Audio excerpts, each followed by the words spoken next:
Okay, so is it okay if we take it to a more narrative style right now? Mm-hmm. Yeah. Because let's speed up time a little bit. Before we do so, though, I would like, let's see here. I would like those of you who have land navigation, give me a roll with a penalty of minus 30. So I guess it'd be plus 30 because you want to make it harder by 30. Those of you who have land navigation. Give me that first, please.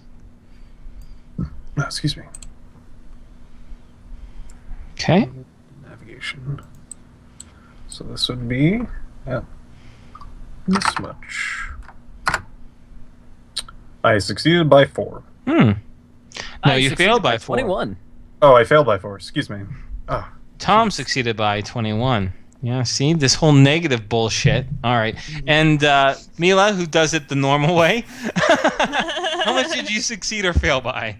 Well, going with my low level here, I'm gonna say that's a failure, Bob, and say that's a failure because it's at 66%. So you do the math there, Bob. Okay. Thanks, Bob.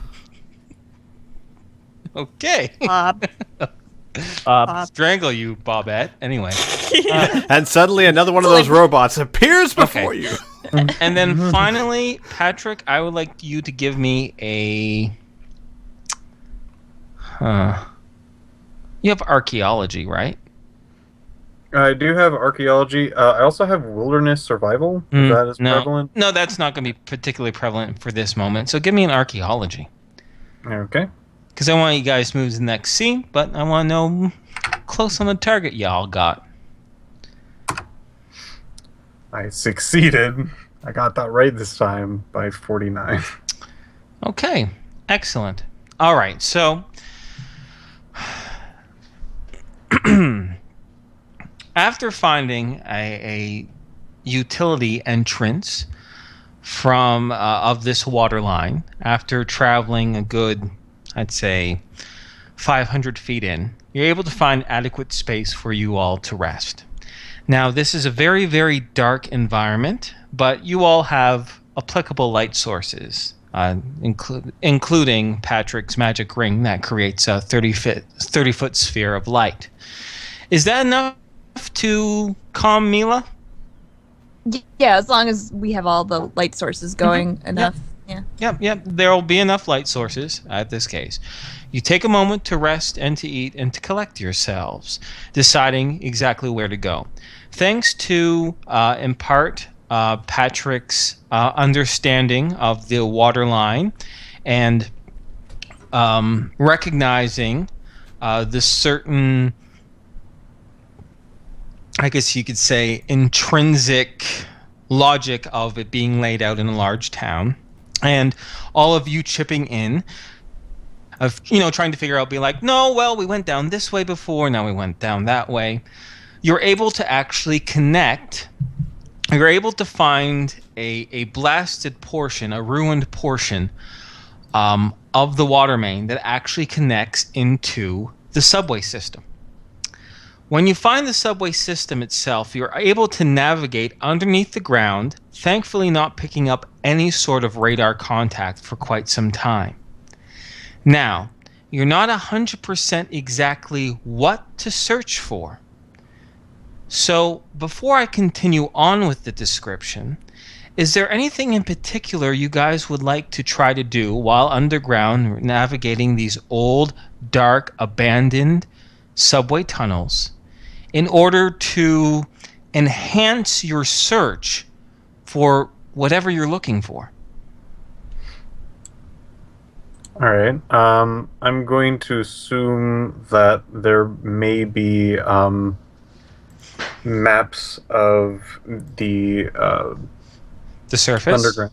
Yes? Yes. And I think he would probably take a picture or two on those maps just to make sure that he has a reference. Okay. And he's also going to look around for any numbers, be it like A2 or something like that. All right.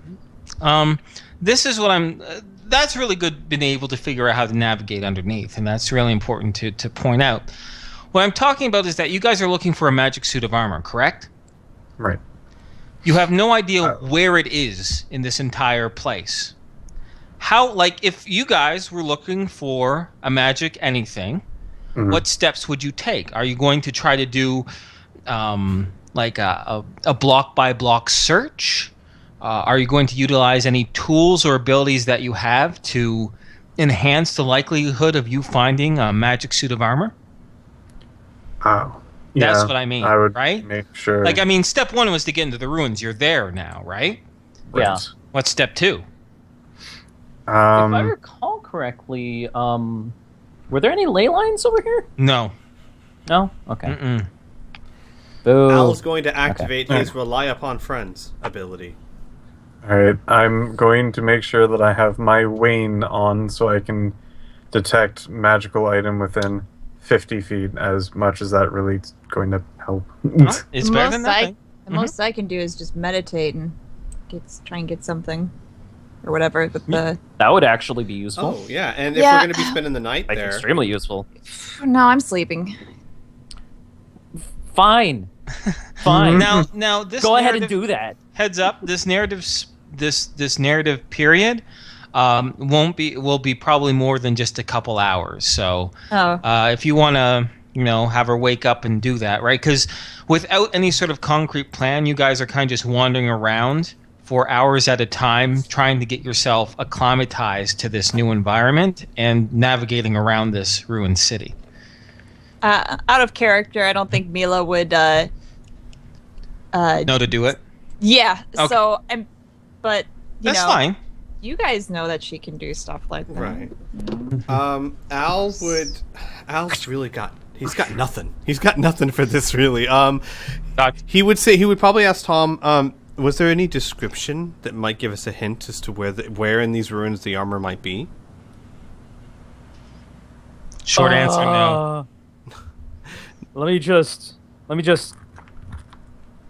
No. All right. No, And then, no, there's nothing. I guess as a group at some point, because like Criana just said, we've seen Mila do this before.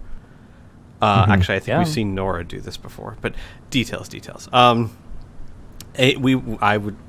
would ask, like, hey, Mila, is there any chance that you might be able to do that thing you do when you close your eyes and you concentrate and you sense things? What? You can do that brain thing. When you use your brain? I just realized Al would have no idea how to describe this. Oh, are you talking about this? Mila's gonna telepathically send a message to Al saying, "Is this what you meant?" Use up your ISP for that. Oh well. Al's going to shake his head and say no. There are times where you sit down and you close your eyes and you, I guess, concentrate around you. You see a picture in your head. Sorry. Al's going to look to everyone else because he has no idea how to describe this. So you want me to close my eyes and concentrate? Yeah. I guess I can try and do that. All right. I was going to say, Mila, do you remember when we were at the house for that girl that was taking care of the old woman, and you sat down and you sensed something about her, that she had some sort of face under the face? Do you remember that? What? You're talking big words. Hang on. Let's say it's Nora. The fuck, you want me to just try and meditate or something? I'm not sure what it is. What do you do when you do that and you sense things? I don't know. I just try and get, bearings for my surroundings, and sometimes I get a little hint. Yeah, that thing. That thing. We would love That that. thing? Yes, please. Yes. Jesus Christ. Okay, fine. Oh, you meant... We don't know what we're doing. Oh, you mean visions. Yeah, that. Okay, guys, shut the fuck up. I'm trying to concentrate. Okay. Using your clairvoyance ability, Yeah. focusing in on this suit of armor. Yeah. You don't get images per se. You get two different sensations. The first is a sound. The first sound is an angered scream, followed by wailing and crying of a feminine voice. The second thing you get is an emotion of rage and of desperation. Finally, before the vision ends, 3 letters form into the forefront of your mind. LLC.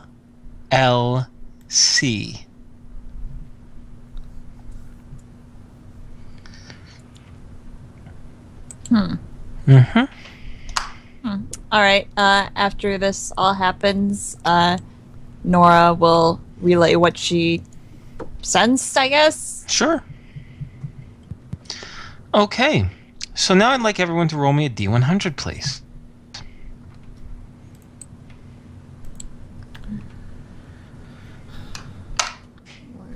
There we go. Boop. Aww. Who covered it up? Not me! Who covered that up? Covered what up? Burn. Fine. Oh, there we go. I was wondering what I was missing. Okay. Everyone look I didn't at the think French it was toilet. appropriate for YouTube. I'm sorry. It's okay. I'm going to delete YouTube it now. seemed far worse. No! Okay. What are you talking about? It's just a nose burn. Anywho, Very- all right, let's get on. Okay, Hold on, sorry. let's just get on with it. Tom, oh yeah, there's your D100 result of Yep. 41. Okay. Actually, before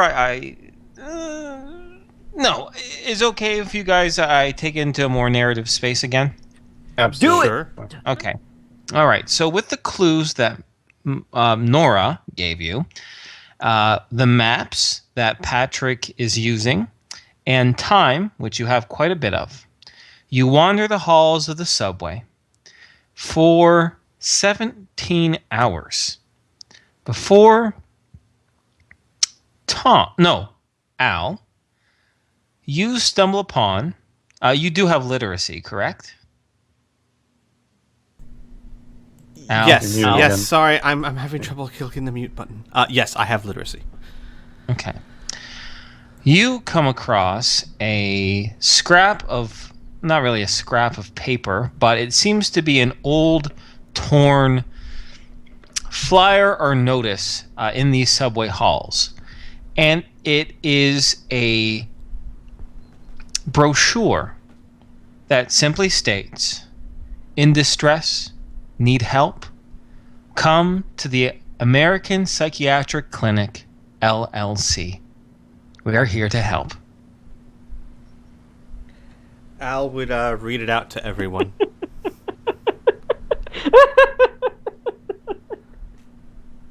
I'm sorry. But that's why you're talking about a clinic. I thought I thought I thought for a fixed second Mila. you wanted to move in there for some reason. Oh, No, excuse me. no. I'm just reading the pamphlet.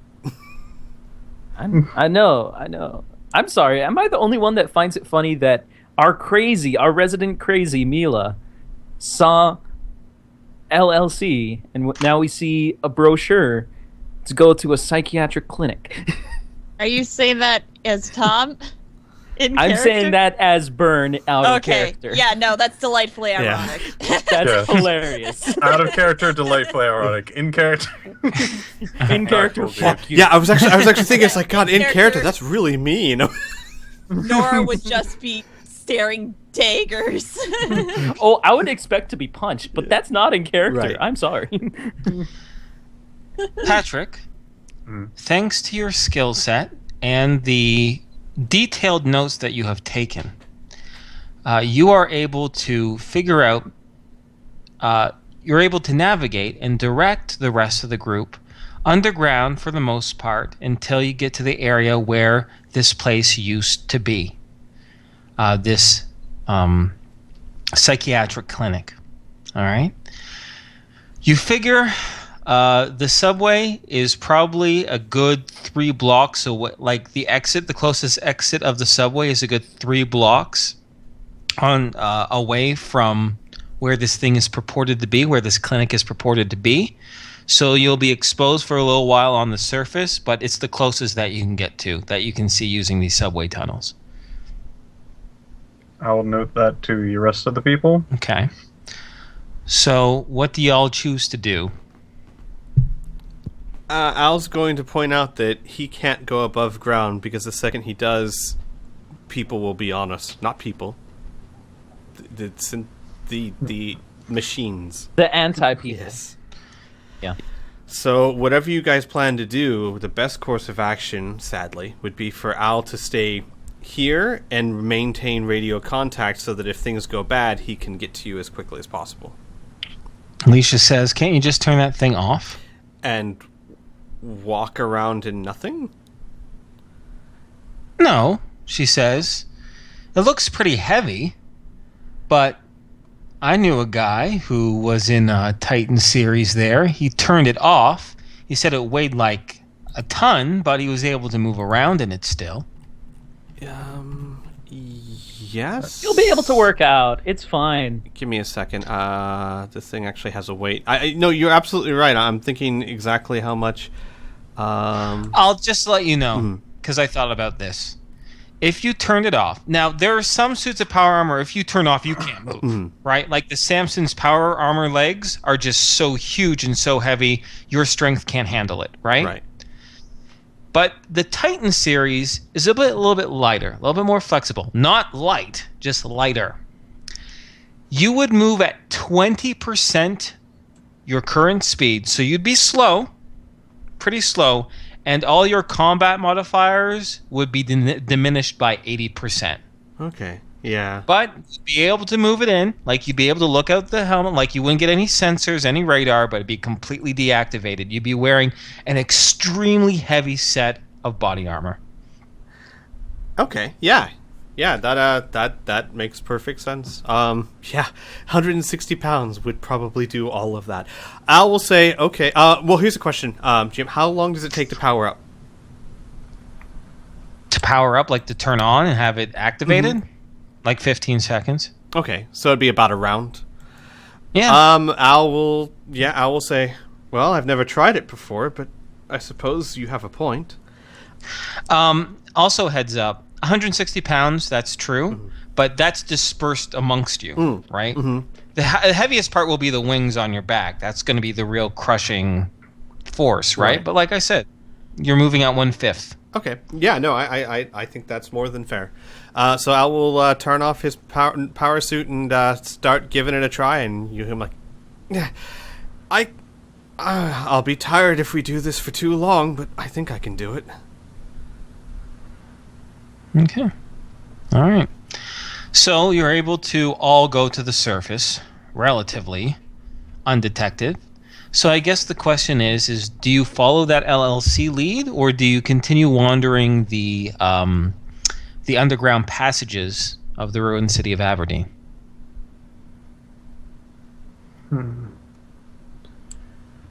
Okay, guys, is this really a question? Are we not? Well, I have to. No. I know. I was asking everyone else because no one was like. I was thinking, Squee.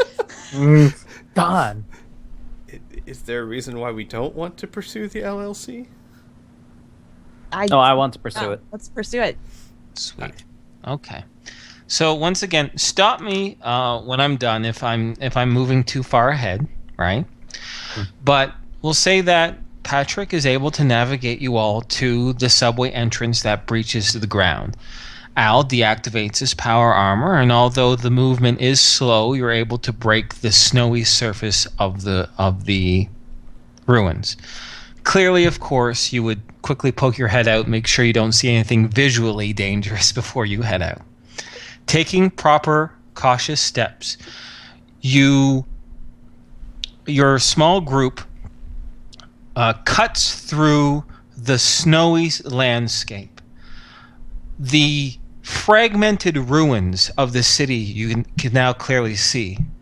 Old buildings, like the broken teeth of some long dead and massive monster scatter everywhere around you.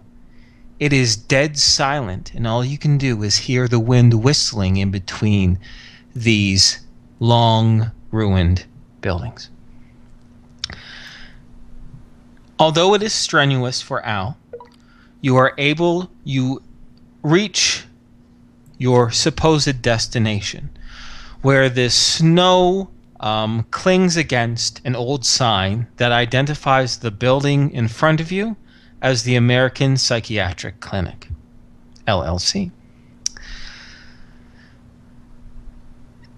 The clinic seems to be made of two separate tiers of buildings, two wings, one might say.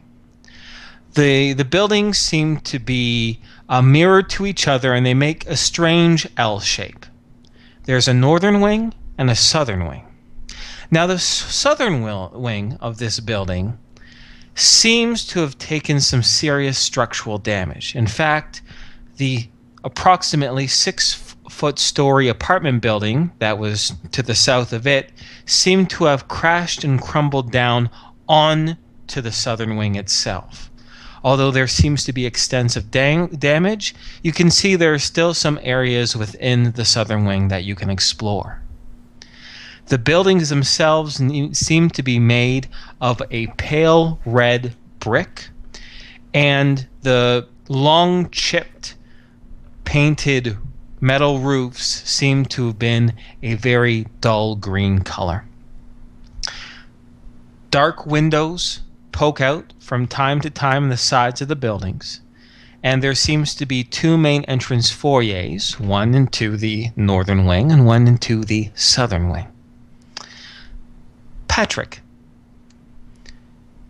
the Criat barely vibrates at your current position.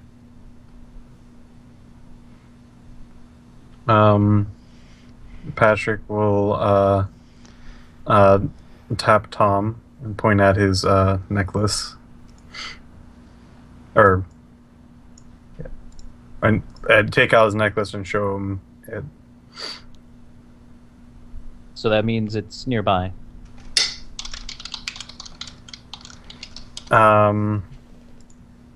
Patrick will nod, but put a finger up to his mouth. Tom will nod then. We'll continue. Okay. So, which wing of the buildings do you guys want to explore, the north or the south? Oh boy. Does anybody have a preference? I like north. I love north. Let's go north. Yeah. I think that's a fantastic idea. Okay. What doesn't have stairs? Both of them, but some of them have a bit of an incline. Al's like, Anyway. north is good. Okay. So, you enter through the main foyer of the northern building. And in it, as you explore around, there are a few interesting happenstances.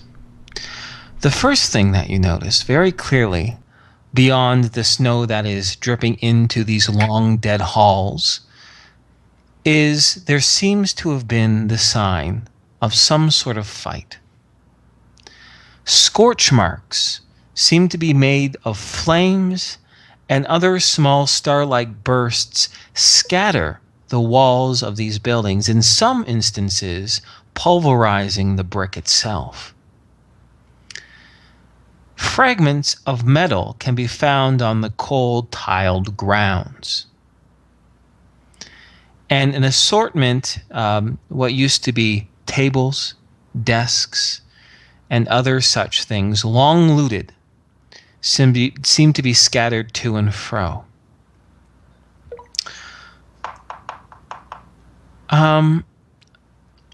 Those of you who have any sort of engineering skill, roll me a D100. So, for example, mechanical engineering, engineering of robots and power armor, that sort of thing. All I got... Oh, okay, yes, I do have that. Never mind. Okay. I got nothing. All right. This is mechanical engineer. Okay. Patrick, a few pieces of the metal on the ground seem somewhat familiar. It's a strange grill-like substance that you remember grill-like structure that you remember, oddly, very, very similar to to something that you encountered before. Give me a moment as I pull out Liz's picture.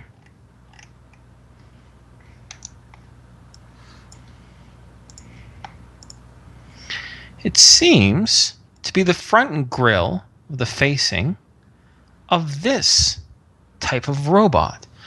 One that you encountered when you met Roger Moore on your way down to Woodbridge. These were the robots that were accompanying him.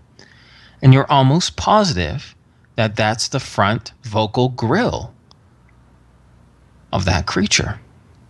And by the looks of all the pieces around here, there were several of them here that they were probably engaged in this fight. I will note that to the group. All right. The door behind you to the entranceway, before it was just hanging on its hinges, but now it comes slamming shut. And you hear, all of you, soft weeping. Okay. Al looks to Mila.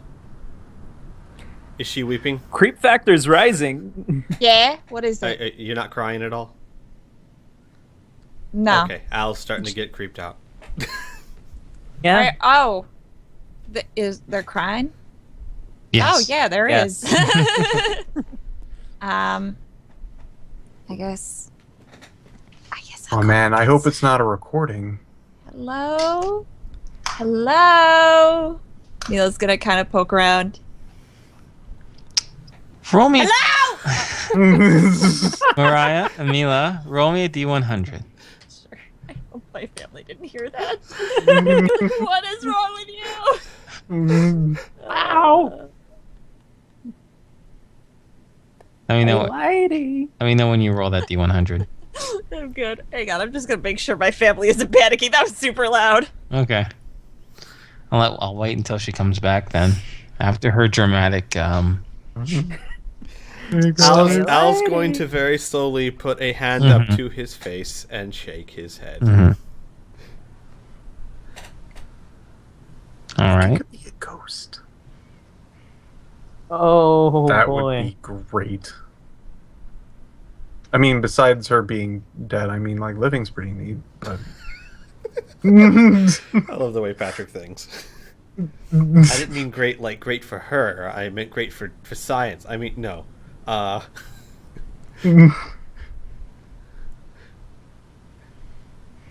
Fantastic.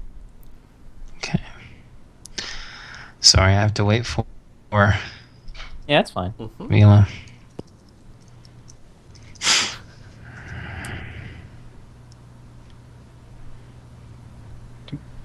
Do you think she would answer a few questions? Sure, I Maybe can we should- answer a few questions. Okay. Ghost GM? Sorry. Yeah, what's up? Sorry, were you talking to me or were you talking to them? I was talking to the group about okay. the ghost. Oh, okay, sure. Sure, why not?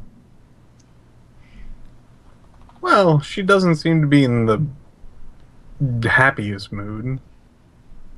Well, yeah. I suppose that people have whipped from happiness, but I think that's a fairly safe assumption, yes. Wow, so I guess my family's more used to this than... Because they're like, yeah, so? All right. Yeah, they're like, you do this every fucking day.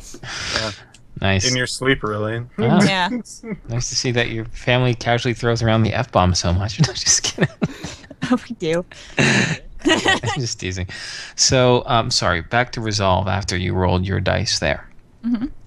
Off to the end, you're still technically in the foyer of the room of the north wing itself, but down a dark hallway, barely lit by the cold light, you see the glimmer of something, like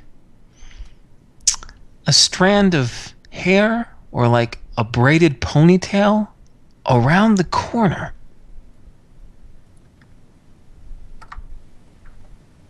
Ah, shit. I see a braided ponytail. Mm-hmm. Yeah. Silvery strands of hair, round a corner. I'll go up to it. Okay. You walk down the hallway itself, and when you turn the corner around the left, you are faced with, well, a peculiar sight. It seems to be that of a woman, a youngish woman, probably in her mid-30s or so. She has blonde hair and very, very pale skin. In fact, everything about her, from her buttoned-up shirt to her trousers to her boots, seems very pale. And as she shimmers in front of you, you realize she's not pale. You're looking through her, and the paleness is from the white wall behind her. Her eyeless sockets look over to you as her murmured weeping stops, as she says, "So hungry."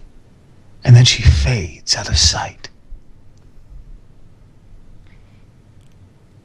Mila's gonna start looking in her pack for food.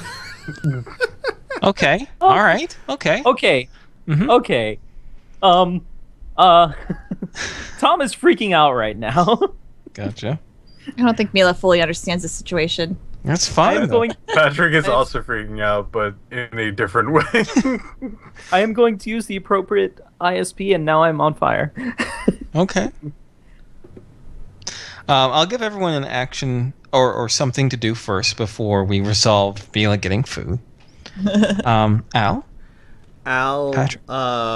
will look at Tom. Out of curiosity, Yeah. the radar things for the robots, would it be possible, or for them, or would Al? Okay, could Tom's heat be a problem? You don't know. All right, Al would look at Tom and say, "Tom, we don't know if they can sense heat or not. Perhaps wait until we're actually." I don't want him to touch me, man. I want him to touch me, man. Tom, calm down. No one's in danger yet. Let's wait until we are. Otherwise, we're going to draw the world down on our heads.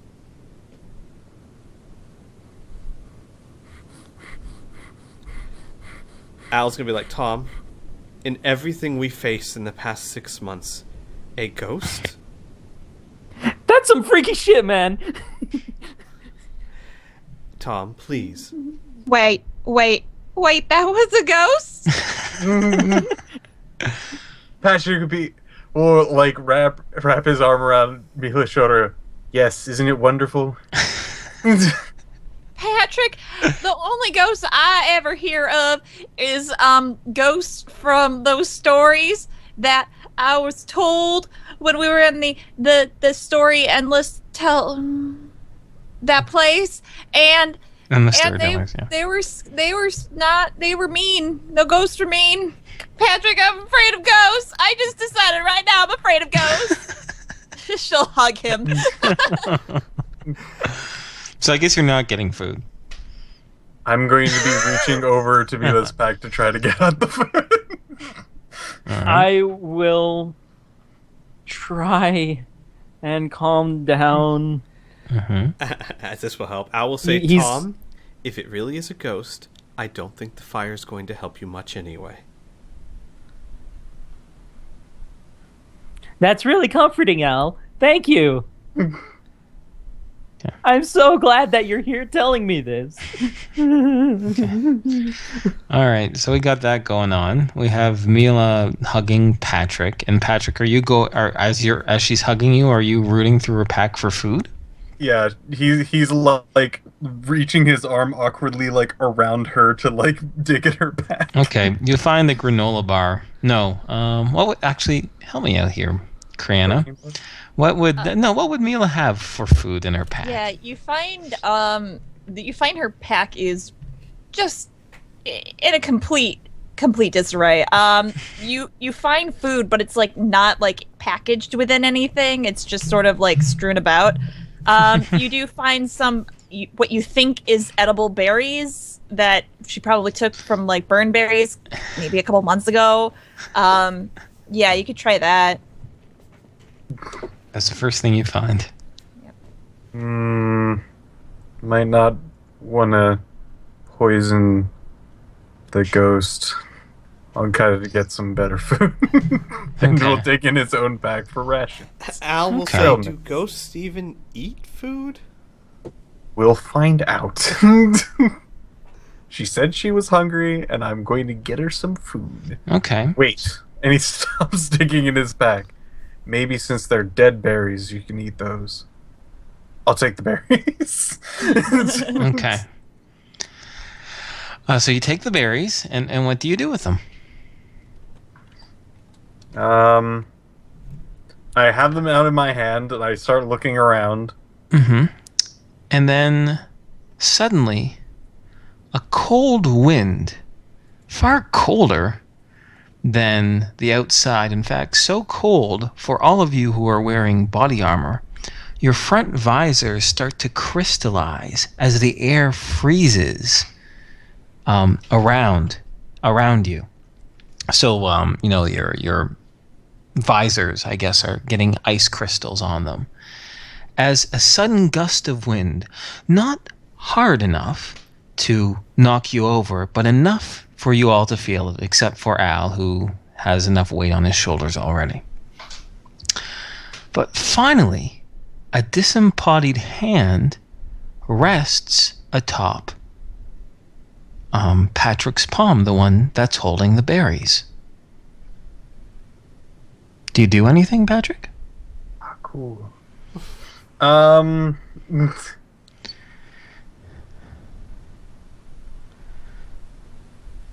got trail mix if this doesn't work.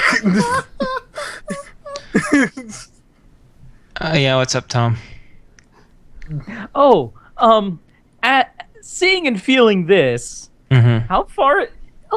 Let's just say Alicia is right next to me. Sure, yeah, let's say that. Okay. In an instant, the fire goes out. Mm-hmm. Tom hugs her, and he just softly says, "Hold me." Alicia is a little startled at the situation. Normal Alicia would not abide this bullshit, but confused and actually a little anxious Alicia, although she doesn't hold you, she does cling to your arm a little bit. Not like cling as in like she's clinging against you, as in like when you say hold me, she's actually just going to hold your arm, not your body. Yeah, it's good. Anyway, sorry. What was sorry, Patrick, you said I have trail mix if you want. Okay. Anyone else want to act at this point? Or want to see what happens? Al just wants to see what happens. Okay. So soon the disembodied hand up becomes a disembodied arm. And once again, the visage of the same woman, pale, ethereal, barely visible, appears in front of Patrick's body. And all of you hear the word more, but not with your ears, inside all of your heads. Shit. Alright. Patrick's gonna dig with his free hand for some trail mix. Okay, all right. You do so. Anyone else? Mila's just hanging on. Okay. Al's sufficiently creeped out enough to just be standing there waiting to see what happens. Okay, all right. I will use 4 ISP and Mind Block. Okay. No more voices for Tom. Okay. That's me. And Patrick, you get up more trail mix, holding it out, I'm assuming. Mhm. And the other hand rests, disembodied hand of the woman, he said questioningly, rests over top of the hand that has the trail mix. And her hands pass through your hands as she grabs the food. And soon the food lifts up into the air. And as she takes it towards her mouth, You see it scatter onto the ground as she disappears once more. But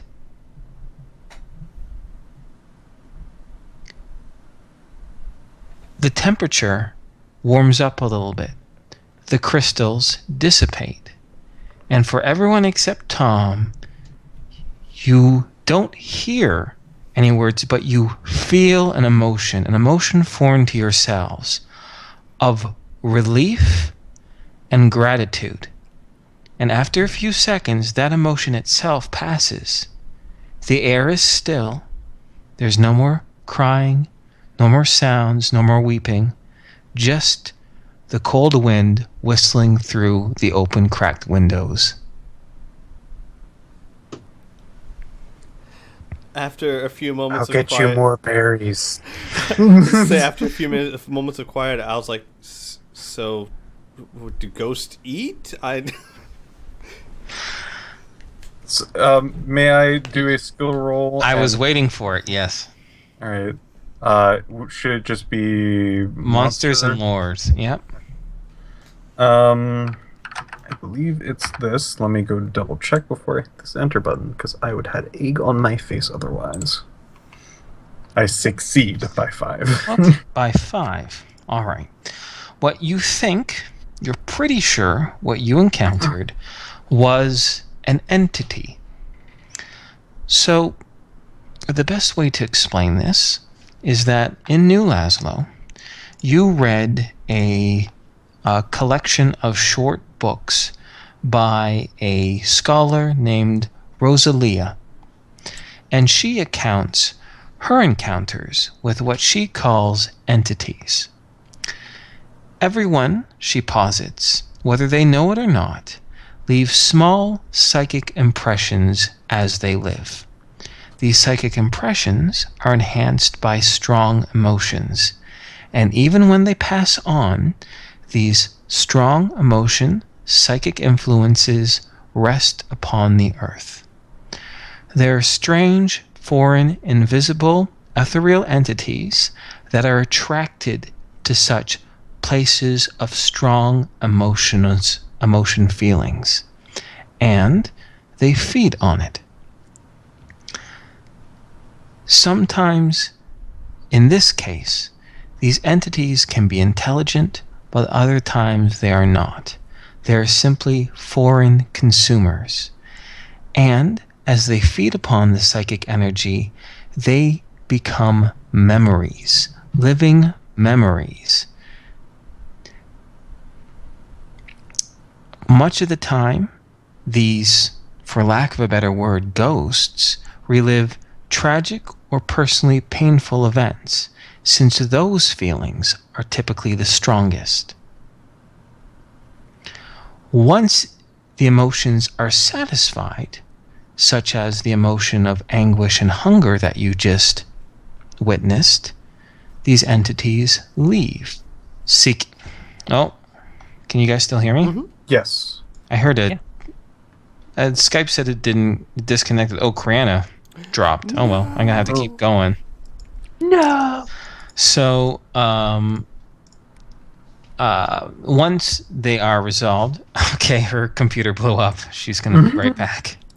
No. I'll just continue. I'll just finish my thought at the very least, and say that once these emotions are resolved, the creature dissipates and seeks out other areas of the world. Did what I say make sense? Mm-hmm. Yes. Yeah. Okay, good. And Patrick will, still having his hands out like he had the food in his hands, will release any tension in his arms, and his arms will swing on his side. Okay. And you go, well, I didn't think I was going to get any conversations out of it, but it was really nice to meet one. Well, I mean, besides the before-death anguish, and it was really nice to meet one. Mm-hmm. So it's gone. That's what Gone you're trying from to tell here, me. yes. He will visibly relax. and let go of Alicia, and kind of give her space again. Alicia gives a bit of a nod. Patrick, you notice now that your Kriat, it's vibrating a little bit stronger now. We should be close to the, well, at least something magical. Fair enough. Before you guys continue on, I'm going to give Criana a chance to get back, but I got to use the... Oh, you're tiny wrath. Shut the fuck up. You're tiny wrath. I know. I got to use the washroom. I'll be right back. All right. Okay. I will be right back as well. Yeah, my computer just like blue screen of death. Not sure what happened. I will try to fill you in what the thing was. It was basically... it is very, very similar to a ghost, and we basically appeased its last emotion. Oh. Or emotion that it left. Lust. It's... in the Rift universe, it's more of like a psychic... like basically a psychic imprint of your past life. If it's strong enough, it will leave sort of impression. And by feeding it nuts and burnt berries, it fulfilled the emotion, and it traveled on. Oh, well, good. So no more ghost? No more ghosts here. If I heard correctly, it's going to go somewhere else in the world, whatever that means. Well, what I'm curious about that is, does it go somewhere else in the world and then continue to relive the horrible emotions, or does it go somewhere else in the world as a happy Casper? It might just go through an array of emotions throughout the person's life. Oh, no, I was curious as to when the ghost moves on after its emotion has been fulfilled and moves on to another part of the world, does it move on as a happy Casper, or does it go back to being reliving the bad moments? Oh, Patrick would know enough about this. The ghosts are these entities, is what they are. They're known as haunting entities. And they don't really care what the emotion is. They don't feel it. They're just feeding off the psychic energy. And as they do so, they embody memories that energy is attached to. So really what it is that, like what you just saw was just a byproduct of its feeding. It doesn't know it's a memory. It doesn't care it's a memory. Right? So what it becomes next time depends on what the memory is. If it's a happy or blissful emotion, then it becomes happy and blissful. So that entity went to some other part of the world and began crying again for food. Maybe. I see. Or maybe you went to a psychic area where somebody got married, right? Oh, I see. And they're dancing. I see. So it changes depending on where they go. Got it. Yeah, it depends on what the memory, the psychic emanation that they're feeding from is.